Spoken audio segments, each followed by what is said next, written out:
আসসালামু আলাইকুম রহমতুল্লাহি ওবরকাতুহু।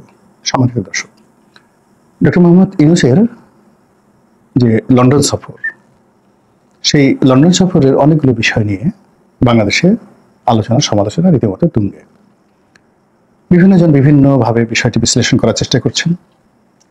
পবিত্র ঈদুল আজহার পর সেনাপ্রধানের সঙ্গে তার যে বৈঠক এবং সস্ত্রীক সেনাপ্রধান যেভাবে তার সঙ্গে দেখা করেছেন এবং তাদের দুজনের মধ্যে যে বডি ল্যাঙ্গুয়েজ, সেখানে স্পষ্টতই বোঝা যাচ্ছে যে বরফ গলেছে। ডক্টর মোহাম্মদ ইউনূস যেভাবে হেসেছেন, তারপরে সেনাপ্রধান যেভাবে তার যে খুশি, সেই খুশির তিনি চেপে রাখতে পারেননি। তাতে মনে হয়েছিল যে গত কয়েক মাসে সেনাপ্রধান এবং ডক্টর মোহাম্মদ ইউনূসের মধ্যে যে দূরত্ব তৈরি হয়েছিল, সেটা এই পবিত্র ঈদুল আজহার এই সময়টিতে কেটে গেছে এবং এর পেছনে নানা রকম আন্তর্জাতিক চাপ, সেটা ইউনূস সাহেবের উপর হতে পারে, সেনাপ্রধানের উপর হতে পারে, যা হোক, যার প্রেক্ষিতে তাদের মধ্যে একটা সৌহার্দ্যপূর্ণ সাক্ষাৎকার হয়েছে। এবং আর আশ্চর্যের ব্যাপার হলো যে এই সাক্ষাৎকারটির আগে সেনাপ্রধান যে সাক্ষাৎ করলেন, তার আগে ডক্টর মোহাম্মদ ইউনূস জাতির উদ্দেশ্যে একটা ভাষণ দিয়েছেন এবং সেই ভাষণে তিনি সরাসরি বিএনপিকে এবং সেনাপ্রধানকে একটা চ্যালেঞ্জ ছুড়ে দিয়েছেন। যেন তেন চ্যালেঞ্জ নয়, বিএনপির পক্ষ থেকে, সেনাপ্রধানের পক্ষ থেকে যুগপৎ একটা চ্যালেঞ্জ ছিল যে ডিসেম্বরের মধ্যে নির্বাচন হবে এবং নতুন বছরে 2026 সনের জানুয়ারিতে একটি নতুন সরকার ক্ষমতায় আসবে। এটাকে একেবারে ডাইরেক্ট চ্যালেঞ্জ দিয়ে ডক্টর মোহাম্মদ ইউনূস বললেন এপ্রিল মাসে নির্বাচন হবে, প্রথম সপ্তাহে। তো কোনো ইফ নেই, বাট নেই, কিন্তু নেই। বিএনপি তো রেগে আমি আসছি, এটা কি ধরনের কথা? আবার অন্যদিকে সেনাপ্রধান এটার যে বিপরীতে যে প্রতিক্রিয়া দেখাবেন, সেই প্রতিক্রিয়া না দেখিয়ে তিনি বরং একটি সৌহার্দ্যপূর্ণ পরিবেশে ডক্টর মোহাম্মদ ইউনূসের সঙ্গে দেখা করলেন। এগুলি নিয়ে আলোচনা হচ্ছে। আবার এই আলোচনার পরে তিনি লন্ডনে যাবেন, সেখানে ব্রিটেনের যে রাজা, তিনি তাকে একটি পুরস্কার দেবেন। এবং যেহেতু ব্রিটেনের রাজা রাজকীয়ভাবে এই পুরস্কার দিচ্ছেন, এবং আপনি জানেন যে এই ধরনের পুরস্কারের ক্ষেত্রে, ব্রিটেনের রাজার যে কোনো পুরস্কারের ক্ষেত্রে ব্রিটেনের যেমন একটা স্বার্থ থাকে, তেমনি আমেরিকার একটা গ্রিন সিগন্যাল থাকে। আমেরিকা কোনো একটি মানুষকে যখন সমর্থন করতে চায়, বড় করতে চায়, তখন তারা 3-4টি দেশ দিয়ে এই কাজটি করে। প্রথমত ইংল্যান্ডকে দিয়ে তারা একটা অ্যাক্রেডিটেশন দেয়, রাজাকে দিয়ে, যেটি আব্বাসীয় খিলাফতের সময় সেই খলিফার দরবার থেকে হতো। তো এমনি আমেরিকা যা চায় সেটাকে সিল্ড করার জন্য, সিলমোহর লাগানোর জন্য তারা ব্রিটেনের যে রাজপরিবার, সেই রাজপরিবারকে ব্যবহার করে। দ্বিতীয়ত তারা কানাডাকে ব্যবহার করে, আমেরিকা কানাডিয়ান গভর্নমেন্ট এবং পার্লামেন্টকে ব্যবহার করে। এরপরে তারা অস্ট্রেলিয়াকে ব্যবহার করে। এটা হলো আমেরিকার একটা পলিসি। তো সেই ক্ষেত্রে তিনি এই সময়টাতে কি করেছেন আমি জানি না, কতটা সফল হয়েছেন তা তো আমরা হাড়ে হাড়ে দেখতে পাচ্ছি। কিন্তু ব্রিটেনের রাজা তাকে পুরস্কার দিবেন। এখন সেই পুরস্কার কি জন্য দিবেন বাংলাদেশের? মানে ডক্টর মোহাম্মদ ইউনূসের ক্ষুদ্র ঋণের জন্য, 3GB থিওরির জন্য, নাকি তিনি বাংলাদেশে একটা সফল গণবিপ্লব ঘটিয়েছেন এবং একটি বিপ্লবী সরকারের নেতৃত্ব দিয়ে 10 মাস এই সরকারটাকে চালিয়ে নিচ্ছেন, এই সফলতার জন্য? আমরা কিচ্ছু জানি না। কিন্তু যেটা আন্দাজ করতে পারি সেটি হলো এই যে তাকে একটা পুরস্কার দেওয়া হচ্ছে, সারা পৃথিবীর গণমাধ্যমে এটি প্রকাশিত হবে, বিবিসি দৌড় দেবে, CNN দৌড় দেবে, ইকোনমিস্ট এগিয়ে আসবে, তারপর অন্যান্য যে সকল আরো বিখ্যাত পত্রিকা রয়েছে, আল জাজিরা তার পিছনে ছুটবে। এবং এটাই আমেরিকা চাচ্ছে এবং ডক্টর মোহাম্মদ ইউনূস চাচ্ছেন। এবং ডক্টর মোহাম্মদ ইউনূস মেন্টালি তিনি বাংলাদেশের সাংবাদিকদেরকে সাংবাদিকই মনে করেন না, এদের সাথে কথা বলা তার রুচিতে বাধে। এই জন্য তার যদি কোনো কথাবার্তা বলতে হয়, তিনি সবসময় আন্তর্জাতিক গণমাধ্যমে কথা বলতে অভ্যস্ত এবং ওটাকে তিনি মেনে নেন। এমনকি শেখ হাসিনা তার বিরুদ্ধে বাংলাদেশে এত কিছু বলেছেন, তিনি কখনো কোনো সাংবাদিকের কাছে বলেননি যে আমাকে নিয়ে 2 কলম লিখো, বা তার যে মিডিয়া সেল, সেই মিডিয়া সেল বাংলাদেশের কোনো সংবাদপত্রের সঙ্গে ওইভাবে যোগাযোগ করার চেয়ে তারা বরং আন্তর্জাতিক গণমাধ্যমের সঙ্গে যোগাযোগ রক্ষা করেছেন।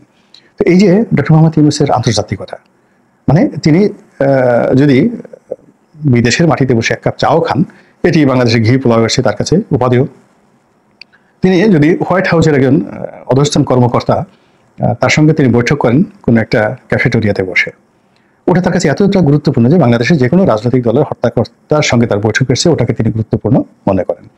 তো সেই যে আন্তর্জাতিক যে লবি তার রয়েছে, সেই লবির ক্ষেত্রে যদি আপনি বিচার করেন, বিশ্লেষণ করেন, তাহলে একমাত্র আওয়ামী লীগের সেই আন্তর্জাতিক লবিটা রয়েছে, যারা ডক্টর মোহাম্মদ ইউনূসের সঙ্গে ইনপার্সন যোগাযোগ রক্ষা করতে পারে। সেই প্রসঙ্গে পরে আসবো, তার আগে যেটা বলে নেই সেটা হলো তিনি যে লন্ডন যাবেন, লন্ডন যাওয়ার পরে তার সঙ্গে তারেক রহমান সাহেবের একটা বৈঠক হতে পারে। এটি নিয়ে সবাই ইমাজিন করছেন, এটা কোনো সত্যতা নেই, এটা কোনো বাস্তবতা নেই, বিএনপির পক্ষ থেকে কিছু বলা হয়নি, ডক্টর মোহাম্মদ ইউনূসের পক্ষ থেকে কিছু বলা হয়নি, কিন্তু আমরা আশা করছি। ফলে আমরা বানিয়ে বানিয়ে নানা রকম কাব্য তৈরি করছি, শিল্প সাহিত্য তৈরি করছি যে ডক্টর মোহাম্মদ ইউনূসের সাথে তারেক রহমান সাহেবের একটা বৈঠক হবে, তারপরে বিশাল কিছু একটা হবে। এটা জাস্ট আমাদের একটা কল্পনা, কিন্তু এটা আদৌ হবে কি হবে না এটা আমরা কিচ্ছু জানি না, এবং হওয়ার সম্ভাবনা চাইতে না হওয়ার সম্ভাবনাটা খুব বেশি। এই গেল ডক্টর মোহাম্মদ ইউনূস ভার্সেস তারেক রহমান। কিন্তু যেটি আমরা কল্পনা করিনি, আমাদের মস্তিষ্কে যেটা আসেনি, সেটি হলো শেখ হাসিনার বোনের মেয়ে, ব্রিটিশ সংসদ সদস্য, প্রায় 4 বার যিনি এমপি হয়েছেন, এবং ব্রিটিশ সরকারের একজন গুরুত্বপূর্ণ মন্ত্রী ছিলেন, খুবই গুরুত্বপূর্ণ মন্ত্রী ছিলেন, এবং বর্তমান যিনি প্রধানমন্ত্রী রয়েছেন তার খুব ঘনিষ্ঠ বন্ধু, সেই টিউলিপ সিদ্দিকী নাটকীয়ভাবে, ড্রামাটিক্যালি একটা চিঠি লিখেছেন ডক্টর মোহাম্মদ ইউনূসকে। চিঠির ভাষা খুবই চাতুর্যপূর্ণ, খুবই প্রফেশনাল, এবং এই চিঠিটি ডক্টর মোহাম্মদ ইউনূসের জন্য একটা লায়াবিলিটিস হয়ে পড়েছে, ইতিবাচক এবং নেতিবাচক করতে। নেতিবাচক হলো যে চিঠিতে টিউলিপ সিদ্দিকী তাকে একবারও অন্তর্বর্তীকালীন সরকারের চিফ অ্যাডভাইজার বা রাষ্ট্রপ্রধান বা সরকার প্রধান কোনো কিছু সম্বোধন করেননি। তার কাছে যে সকল অভিযোগ করেছেন, যে সকল কথাবার্তা বলেছেন, তাতে ডক্টর মোহাম্মদ ইউনূসের যে কর্মকাণ্ড, তার সরকারের কর্মকাণ্ডকে তিনি চ্যালেঞ্জ করে দিয়েছেন। তো এই চিঠির ভাষা তার জন্য অবমাননাকর। এই গেল এক।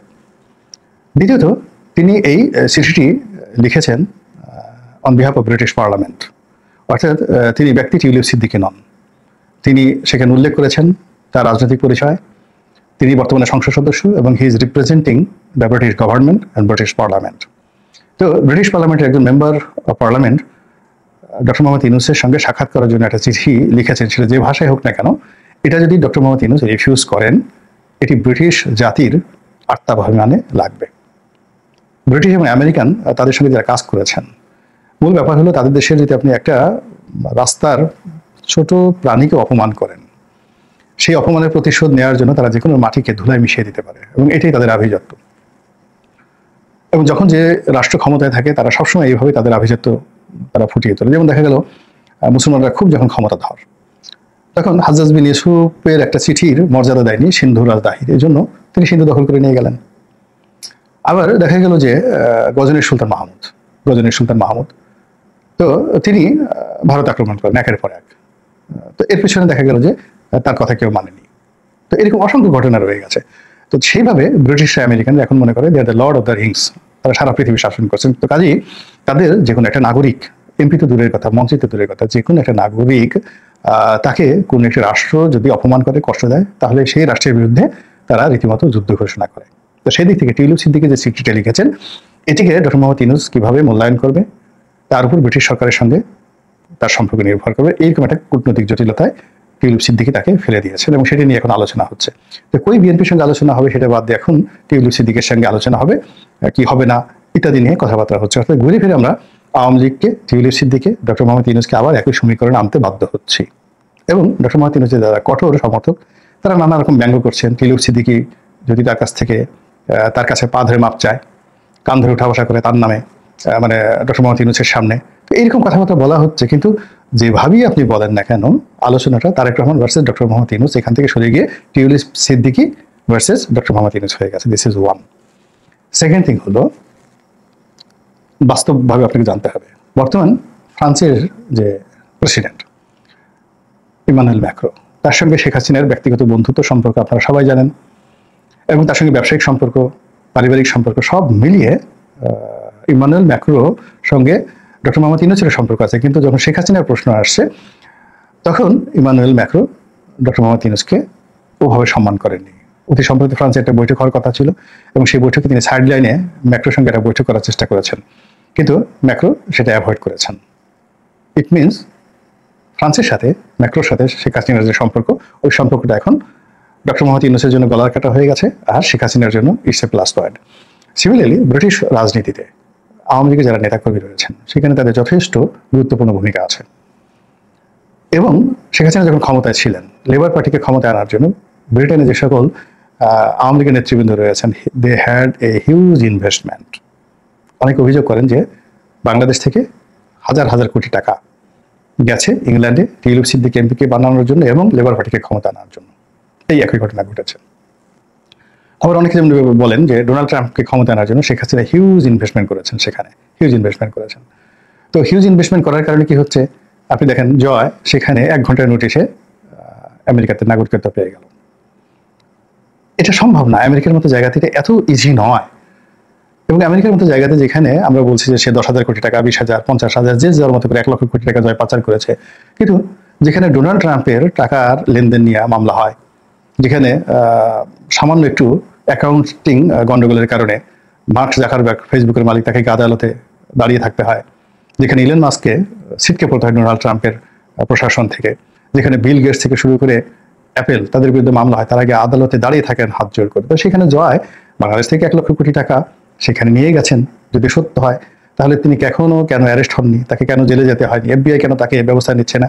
ইট মিনস দুটোর একটা ঘটিত, অর্থাৎ সরকারের সাথে তার এমন একটা সম্পর্ক যে সমস্ত যা কিছু টাকা পয়সা নিয়েছে এটা আমেরিকা কাউন্ট করছে না, অথবা দেখা গেল তিনি কিছুই করেননি। দুটোর একটা। সামহাউ আমেরিকাতে যে আওয়ামী লীগের একটা লবিং গ্রুপ রয়েছে এবং সেটা স্ট্রং, যা কিনা এখনো জয়কে সেখানে শক্তিশালী করে রেখেছে। একইভাবে কানাডাতে পুতুলকে শক্তিশালী করে রেখেছে। অনেক কথা বলা হচ্ছে কানাডাতে এত টাকা পাচার করছে ইত্যাদি ইত্যাদি, কিন্তু পুতুলের বিরুদ্ধে কোনো ব্যবস্থা তো হয় নাই, উল্টো তাকে WHO-তে একটা বড় পদে দেওয়া হয়ে গেল। তো শেখ হাসিনার সাথে আওয়ামী লীগের সাথে ভারতের সম্পর্ক, তার সঙ্গে সঙ্গে ফ্রান্সের সম্পর্ক, ফ্রান্সের পরে ইংল্যান্ডের সাথে তার যেটা পারিবারিক সম্পর্ক, এবং আরো একটা ব্যাপার হলো নিউজিল্যান্ড বা ফিনল্যান্ডের এক মন্ত্রী মেয়ে বিয়ে করেছেন শেখ রেহানার ছেলে ববি, এবং ফিনল্যান্ডের পুরো রাজনীতির নিয়ন্ত্রক ওই পরিবারটি। তাহলে কি হলো দেখেন, France, Finland, England, America, Bharat, এইগুলো যে রাষ্ট্র যার সঙ্গে পারিবারিক একটা সম্পর্ক আওয়ামী লীগ এবং শেখ হাসিনা গড়ে তুলেছে। এর বাইরে ভুটান যদি ধরেন, এখন ভুটানের যে রাজা জয়ের সরাসরি ক্লাসমেট, ভুটান দেন একেবারে কোনো দেশে যদি না হয়, ভুটানের যে রাজা সেখানে তো সবকিছু তাদের আন্ডারে, জয়ের ক্লাসমেট, সরাসরি ক্লাস, তারা একসাথে পড়াশোনা করেছেন হার্ভার্ডে। এই গেল ভুটানের কথা। মধ্যপ্রাচ্যে যান, বাদশাহ সালমান, আপনার মনে আছে বাদশাহ সালমানের যে ছেলে মোহাম্মদ বিন সালমান, যিনি এখন সারা বিশ্বের সবচেয়ে ক্ষমতাধর ব্যক্তি, তিনি এই শেখ হাসিনা যদি ক্ষমতায় থাকতেন তাহলে এই ওনার তো পতন হলো তো 2025 সনে, এই 25 সনে জানুয়ারি মাসে বা ফেব্রুয়ারি মাসে প্রিন্স সালমানের বাংলাদেশ আসার কথা ছিল, এবং দেয়ার ওয়াজ হিউজ সাউদি ইনভেস্টমেন্ট, তারা এখানে রিফাইনারি করা থেকে শুরু করে সবকিছু করার একটা প্ল্যান ছিল, এবং it's a personal relationship between Sheikh Hasina এবং যাকে বলা হয় সৌদি আরব, কাতার। এই যে কাতারের যে বর্তমান আমিরের যে বাবা, তার সঙ্গে শেখ হাসিনার ব্যক্তিগত বন্ধুত্ব, তার পার্সোনাল ফ্রেন্ডশিপ, আই নো, আমি সাক্ষ্য দিচ্ছি, চ্যালেঞ্জ দিয়ে এটার সাক্ষ্য দিচ্ছি। তো কাজেই কাতারের আমির কোনো অবস্থাতেই এই পারিবারিক সম্পর্কে বাইরে যাবেন না, এবং তার বাবা যেহেতু এখনো আছেন। তো এই যে ঘটনাগুলো ঘটছে, অর্থাৎ আওয়ামী লীগের যে আন্তর্জাতিক কানেক্টিভিটি, সেই আন্তর্জাতিক কানেক্টিভিটির যদি প্রেশার থাকে, সেই প্রেশারটা ডক্টর ইউনূসের যে আন্তর্জাতিক কানেক্টিভিটি আছে এর সঙ্গে একটা সমঝোতা হওয়ার সম্ভাবনা থেকে যায়। যে সমঝোতাটা রাজনীতিতে আসলে কোনো কিছুই অসম্ভব নয়, কোনো কিছু অসম্ভব নয়। তাই আমি যেটা বললাম যে এই যে সমঝোতা, যেটা দেখেন যদি ডক্টর মোহাম্মদ ইউনূসের সাথে আওয়ামী লীগের হয়, আওয়ামী লীগের সঙ্গে যদি জামাতের হয়, জামাতের সঙ্গে যদি এনসিপি থাকে, তাই এনসিপি, আওয়ামী লীগ, ইউনূস, এরা যদি সব এক হয়ে যায়, অপোজিট সাইডে যদি বিএনপি একা থাকে, তার সাথে সাথে ছোট ছোট দলগুলো থাকে, আপনি রাজনীতিটা দেখেন তো কতটা জটিল হয়ে যায়। এই যে আমি যে যুক্তি যে কথাগুলো বললাম, এই সবই কিন্তু দার্শনিক দৃষ্টিকোণ থেকে যুক্তিগুলো উপস্থাপন করা, এটার একটারও কিন্তু কোনো রিয়ালিটি নেই, কিন্তু ঘটনাগুলো ঘটে যাচ্ছে। এবং এই যে যেমন টিলু সিদ্দিক এরকম একটা চিঠি লিখবে, এরকম একটা ঘটনা হবে, আমি তো কল্পনা করিনি।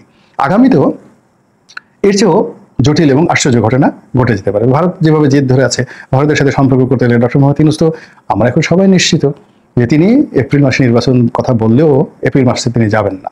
তো তাকে যদি দীর্ঘমেয়াদে ক্ষমতায় থাকতে হয়, তাকে অবশ্যই ভারতের সাথে বন্ধুত্ব করতে হবে, নো ওয়ে। সেক্ষেত্রে ভারত কি বিএনপির সাথে সমঝোতা করে দেবে, জামাতের সাথে করে দেবে, নাকি আওয়ামী লীগ, জামাত, ডক্টর মোহাম্মদ ইউনূস তাদের সঙ্গে একটা সমঝোতা করার চেষ্টা করবে? এবং এই পুরো প্রক্রিয়াটি এমন একটা জটিল অবস্থা তৈরি করেছে রাজনীতিতে, যেখানে এই সময় যদি চাণক্য থাকতেন, কিংবা এই সময় যদি সেলুকাস থাকতেন, তাহলে আলেকজান্ডার কি বলতেন, বা চাণক্যের যে বস চন্দ্রগুপ্ত মৌর্য কি বলতেন, একমাত্র আল্লাহ জানেন। আল্লাহ আমাদের সবাইকে হেদায়েত দান করুন এবং হেফাজত করুন। আসসালামু আলাইকুম ওয়া রাহমাতুল্লাহি ওয়া বারাকাতুহু।